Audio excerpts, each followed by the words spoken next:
ராமநாதங்கிறது யார் சார்? எதுக்கு sir? 3000 money order வந்திருக்கு. 3000? ஆகா, ஆண்டவனா பார்த்து அனுப்பியிருக்கேன். ஆட்டைய போடுறா பாண்டி. என்கிட்ட வந்து என்ன கேள்வி கேட்கிறான் பாரு. இவரை பார்த்தா ராமநாதமே தெரியல உனக்கு? அவர் வீட்டு வாசல்ல குத்துக்கள் மாதிரி வந்து உட்காந்துருக்காரு. ராமநாதன் கிட்டே வந்து ராமநாதன் எங்கன்னு கேட்டா அவர் எங்கேயா போவார் பாவம்?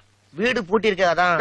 நான் பூட்ட போட்டு புறப்பட்டு கிருகிருன்னு வந்துருச்சு உட்காந்துருக்கேன். அதுக்காண்டி என்கிட்ட வந்து ராமநாதன் என்ன அர்த்தம்? ஊருக்கு புதுசு சார். என்ன பண்ணலாம் புதுசு? இவனாச்சும் கொஞ்சம் கோவக்காரையா? நாளா கொடூரமானவன். இப்ப நீ கேட்ட கேள்விக்கு என்ன கோவம் இருந்தா போஸ்ட் மாடமா இருப்ப நீ. அண்ணே விடுங்கண்ணே, அவன் தான் புதுசுட்டான்ல, எங்கே கேள்வி பண்ணும் கொண்டாயா கேட்கிறான்.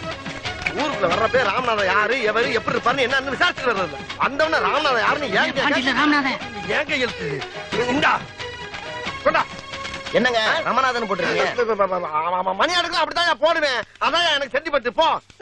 டிப்ஸ் உனக்கு சப்பாரி டிப்ஸ் கிட்ட பிச்சை எடுத்துக்கிட்டு டிப்ஸ் இவளுக்கு எல்லாம் கரிஞ்சோறு போடுறது. நம்ம ஒரு ஹோட்டல்ல போய் பிரியாணி சாப்பிட்டு சில்பா செட்டிங்க